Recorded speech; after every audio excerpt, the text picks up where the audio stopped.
Hello and welcome everyone to today's episode. Today we are going to be covering the following topics. All the timestamps are in the description below. And I hope you enjoy today's episode. So let's get started on these topics.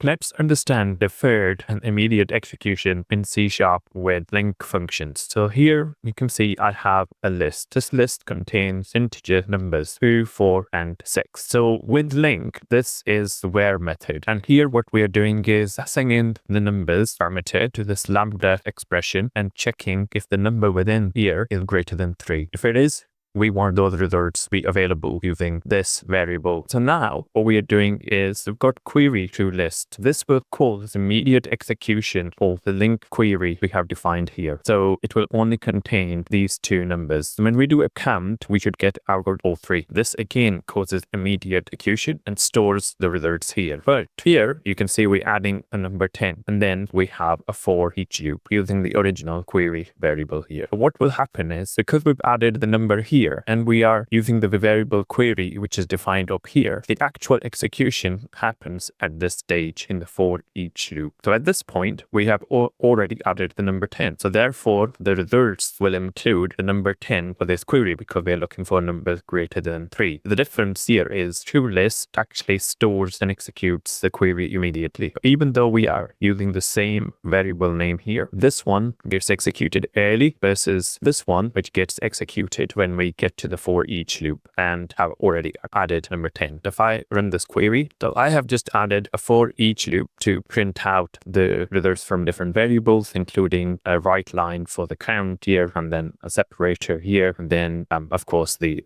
query here, which is based on the query variable here. Notice here that I'm using the results here and doing a write line rather than the original query variable because we are using the toList method, which immediately executes it. So if we have a look at the result, you can see when it runs with 4 and 6 and we have 2 here. So that's the count. So there are 2 items which meet the query criteria here and it's greater than 3. So we've got 2 items over here meeting that criteria, so we get to here. And then when we add 10 in here, you can see the output that we get is 4, 6, and 10. So you can see this one was a deferred query while the ones up here were materialized immediately and stored in memory. So that's the difference between deferred query and immediate execution. If you use methods such as toList or count, that would cause immediate execution of the queries. If you then use for each, of course that causes the execution of the query, but only when you get to, for example, a for each loop. For each loop is used very commonly in LINQ queries, so you need to be familiar with this syntax here. Let's try and understand the yield keyword in C#. So what yield does is it allows the method to return the value one at a time without creating and maintaining a separate collection. So execution is paused between yield return calls and resumed when the next item is requested. It's really efficient if you've got large collections such as a list or a data stream. Let's have a look at this example. So here I have a function. This function is IEnumerable. It returns an int type. So what it's going to do is very first time this function is called, it's going to say yield start and it will say yield return 1. It's going to return the number 1 because that's the return type of this function to the calling function. So here if we have a look at where it's being called, so here we have a for each loop and get numbers with yield is being used. So the very first time it loops through, it will get this return 1, it will print this message, and then this code will execute over here. And then it will move over to the next item here and execute this line here and then return 2. Afterwards, it's going to return back here and execute this line. And then it will continue to do this one at a time. But each time it encounters yield return 1, it will return the control back over here, execute wherever's in here, and then move on to the next item in the loop. So here it will just call the function again. Whereas if you don't use the yield keyword, so here the same function but without using yield, what you have to do is you have to store the item in a list. So here we're just creating a new list, adding the number 1, doing a write line. So this is after 1 is added, after 2 is added, and then this is the end. And then you return the results here. So here you can see the result is being returned as the last statement, but here you're able to retain the results here and still get the function to execute back when it encounters the next item in the for each. So if I were to run this code, and as you can see, so here what we're doing is we look at the function. So we've got yield start. So yield start is kicked off and then it's saying received 1. So that received 1 is coming from when the function is called. So here received wherever the number is that we get back from the function. So that's that variable over here. And then you can see it's now going back to the function here and calling this line. So this line is being printed and we get year after 1, and then we get received 2. So here the function is saying received 2. So we're back in here, and once this is processed, it'll call the function again. It remembers where it left off, and then this gets called over here, and then it continues to produce numbers right until the end where we have here end. Now in terms of without yield, you can see what it's doing. It's yield start, after 1, after 2, and end. But all the received statements here are printed right at the end because the return statement here is right at the end. Now, if you put return statement in the middle somewhere, your function will basically end. So if you put, for example, return statement here, your function will end, and these lines would never get executed. So that's why you get the code here, unreachable code detected here. So here, the number without yield is called. It's basically doing the same thing, calling a function, but the function is processing everything before it returns the control back to this for each loop, and then the for each loop get processed, and that's why you get the statement receive 1, receive 2, receive 3 printed consecutively. Let's have a look at yield break. So yield break is used when you are using yield return and you want to break your function. So you want to end it early. So we have an example here which is going to loop through items open until 5. And when it reaches number 3, what we wanted to do is just end the function. So write this line, stopping early, and then return the control back to the original calling function without actually executing numbers 4, 5. Now, if you were to do this using yield return, what will happen is it will actually execute these 2 lines, return to the caller, and after this return, it will continue here and then return the same number again. So here are calling a routine. So we're just using a for each loop. So we're calling this function here with yield break and one without. So let's see what the difference is between them. So here what you can see is one with the yield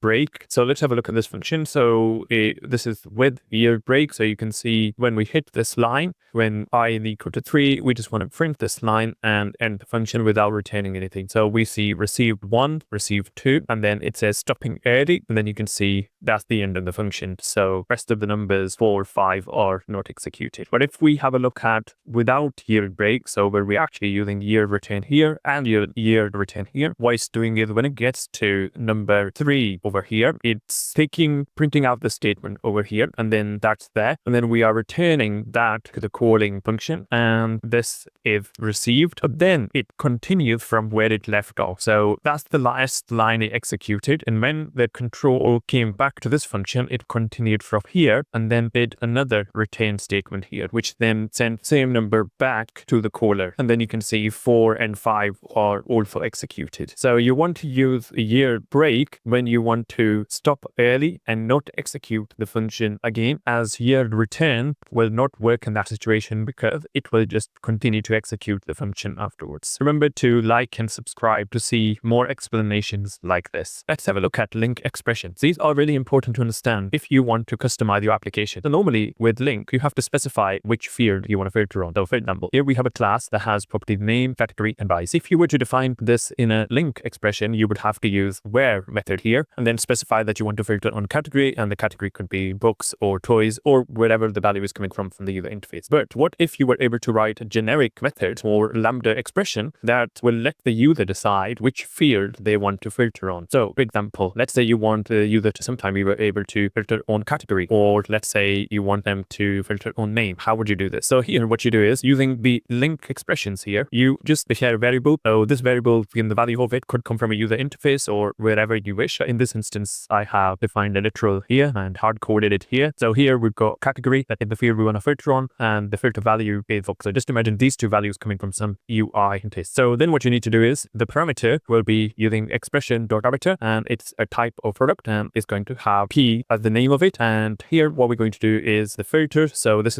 will be the filter property over here, and then it's going to have the filter value. So that's again a constant that's going to come from here, and then you've got here an equal test. So we're going to check if the property, so where is the property? So property is here, filter property, and this comes from here. So if the category, in this instance, the category is equal to the constant. So what's the constant? So the constant is coming from filter value, which is books. And then what you need to do is build that lambda expression using this syntax. So you've got the product, so that's coming over here, product, and you put the body, so that's the body of the lambda expression we want to execute. Parameter, so the parameter is going to be coming from there, and that's the filter property. So once you have built this up, so this is now stored in the variable called lambda, and then you will use products.asCode queryable, and then you need to use the where method and pass in your lambda, and then you will get the output that you desire, and that's our original class over here. So if I run this code, you'll see that the category books will be shown here. So book A, book B, because then you have the category of toys. But now the magic comes, which is how do you dynamically change this? So just imagine you allow your user to be select name as the property. So if you want name, that has become dynamically selectable without you changing any of the other code, and you want them to filter on, for example, book A, and here replace that. And now if I were to run this code again, what you'll see is without changing anything else, we got the desired output of book A, because the where lambda has dynamically changed from category to name filtering, and then actually pass the right value that the user wanted. So LINQ expressions are really useful. These expression trees allow you to build code that doesn't require much maintenance, but of course you need to be careful around what values the user is able to filter on, and you need to have some kind of control over that. But I hope this syntax is very easy to understand, and you can use this to build your custom lambda to dynamically execute LINQ queries. This is used in the entity framework behind the scenes, and that's why you're able to convert your code into secret statements very easily. So this is different to a delegate. You might think it is the same, but it's different. For more explanations like this, it would be good to get a subscription and a like from yourself, as it will help the channel grow. Let's understand the two dictionary method over here. So here we have an array. So this array actually holds two anonymous objects. It looks like a person, so it's got an ID and a name, and the second one is also an anonymous object with ID and name. And what we want to do is we want to convert this to a dictionary. So you use this lambda expression. Key is what we've decided to call it, but you can call it people again if you want to. And then we pass that through. We want to extract the ID. So this is the lambda operator, and you can see that we then giving the ID field from our anonymous object over here.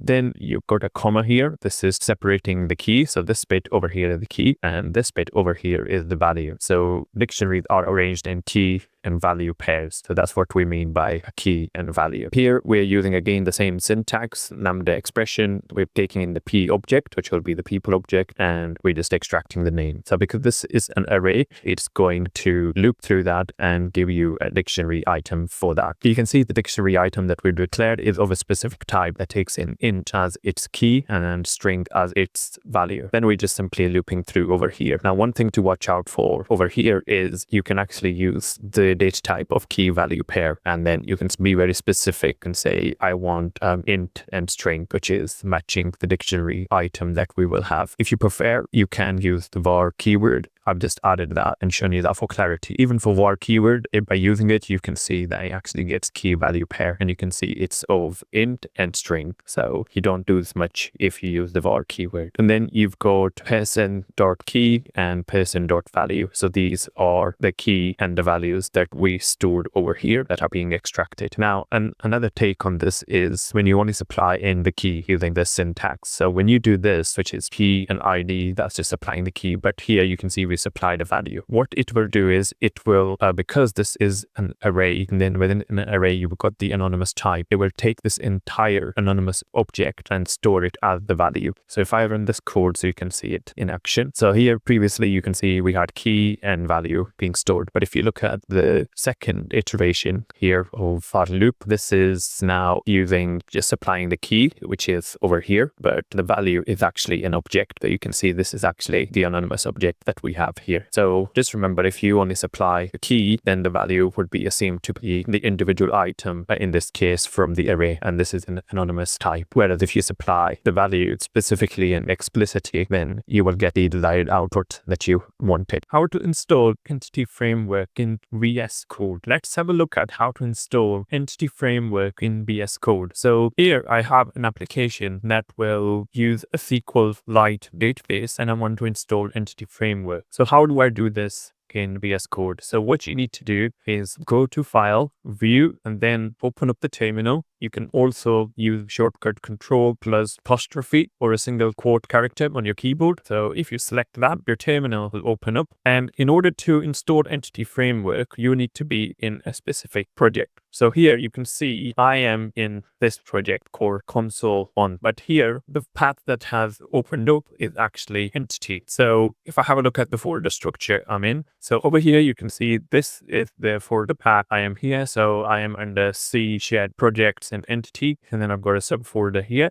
console map 1. So what I want to do is use the change directory CD command, and then type in con and then press the tab key on your keyboard, and this will populate the remainder of the folder name for you. Press enter, and now you can see I am in this directory over here. So now I can use the command .net add package. So here I want to use Microsoft Entity Framework, and I want to use the core version, and I want to use SQLite version. So you can get different versions of this. So for example, rather than using SQLite, I could use the SQL Server version. So, but in this instance, I want to use SQLite, and then I can press enter. Now notice again, because I'm in this folder, it's going to look for this proj file and add a reference there. So if I open up the proj file here, you can see this is what it looks like at the minute, and you can see Entity Framework is nowhere mentioned. But if I run this command over here, so I've just run that command,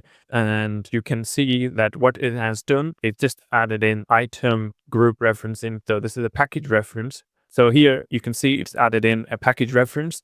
So this is the package reference, and it's going to include Entity Framework SQLite, and that's the version that's getting installed. So now what will happen is our errors have gone away, and now we can use this code here. So if I run this, and you can see that my program works and I get the desired outputs, and in the bin folder, you can see that it's created a school database file over here as well. So I hope this makes sense in terms of installing Entity Framework in your environment within VS Code. Let's have a look at using Entity Framework code in this application. So also I'm going to be using LINQ for some of the methods for querying the data. So here we have a main method, and you can see the main method has a variable called context. Context is the subject called school context. So what is this? So let's have a look at this school context. And you can see here, this is a very important class in Entity Framework, school context, and it is inheriting from DB context, which has a lot of boilerplate code and scaffolding to make your application work. So here we're going to have a DB set. DB set is, you can think of it as a table. So within the database, we're going to have a table called student. And what are the student properties? So this is a code first design. So what we're doing is we have a student class here, and the student class has the following properties, and these could be the columns, and these are the columns in the database. So you've got ID, name, and age. So what will happen is that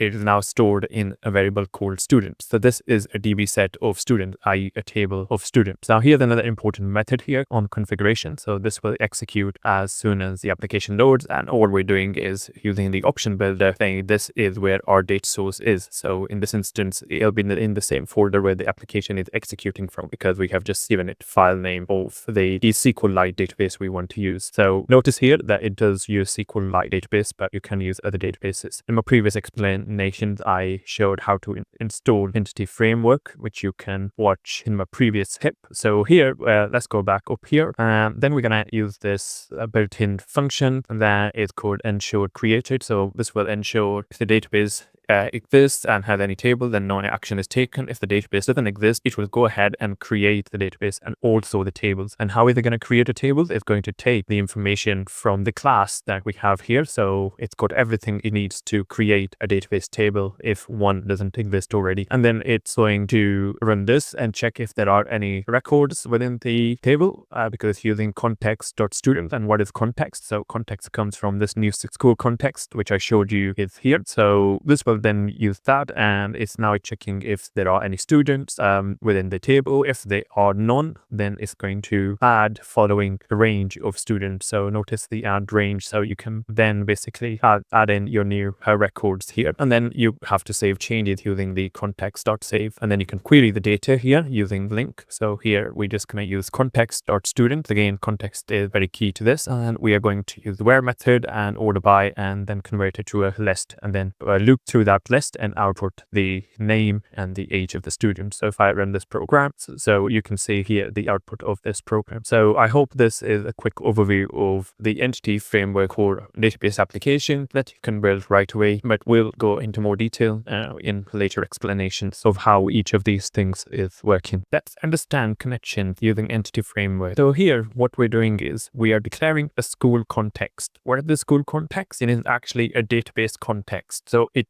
inherits from DB context. So here on configuration, this is the SQLite database and the connection path that it's going to use. And the benefit of the entity framework is it will manage the connection for you. For example, whenever it needs to check something in the database, so here, ensuring the database is created, it will open the connection and then close it. And again, here when it's checking if there are any records, it will open and then close the connection for you. And then here, for example, when we save changes to our records, what I will do is open the connection and then close the connection. And then here you've got students. Again, a query is being run, and you can see when the toList method is called, it will actually call the connection and then close it back down. So this all is managed because of this context, and this context is defined here, and you can see it comes from this new school context, which in itself is derived from or inherits from the CB context class. And all this hard work of opening, closing connections is done for you by entity framework, and you don't need to worry about opening or closing connections like you used to do with ADO.NET. So I hope this makes sense around opening and closing connections. You just need to let entity framework deal with that, and you don't need to really worry about it unless you have a complex case that you are trying to solve. And remember to watch my previous explanations where I set up this program and I talk a bit more in detail, and in future explanations I would be talking more in detail about what all this means. So remember to subscribe to my channel so I can continue to explain away complex topics in an easy, understandable manner. Let's have a look at this using keyword and what does it actually mean in terms of entity framework. So here you can see that I'm creating a new school context. This context is basically a DB context. So this is what's required by entity framework to allow you to create your DB set, which is essentially the table. And this is based on the student class. And you can see we're using the SQLite database here. So what the using keyword does is at the end of the scope of this function, which is the main function, it will automatically dispose of any connections or anything left in the memory, such as any data sets that are locally held in the memory. It will get rid of them automatically by simply using the using keyword. So let's have a look at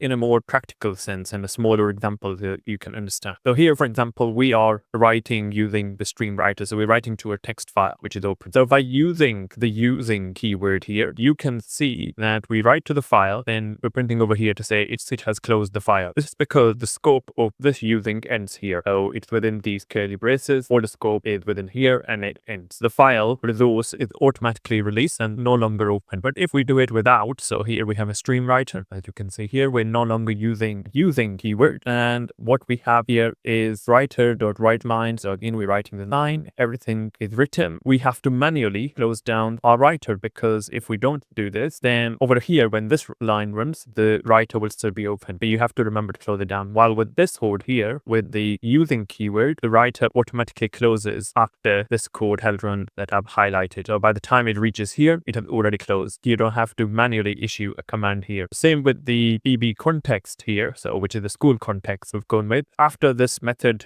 finished running, see here, we are not using any curly braces here. So this means that this context variable will be kept available until the main method has finished executing. So you can see main method ends here. So everything in between here, it keeps this in memory and all the resources are allocated. Now, of course, in terms of connection to the database, because the way entity framework works, the connection are closed, opened and closed when needed. So here, for example, it's needed, it'll open it and close it. Here it's needed, it'll open and close it. And here it's needed, it'll open and close it over here as well. But you don't have to worry about any of this. So the using keyword as demoed is just there to make sure all the resources are let go. The garbage collector, when it runs, it can free up any memory being used by your stream writer in this instance. And so you don't have to manually close anything or remember to close it, because they will just automatically release any resources tied up as soon as the code has finished running. But you can do it in two flavors. One, which is this flavor, use the curly braces here. Notice there's no semicolon here. Or you can do it this method, which is the newer syntax, and basically it will be available throughout this main method, because the main method starts here and it ends here. And since you haven't got any curly braces after the using statement, it's available throughout the main method.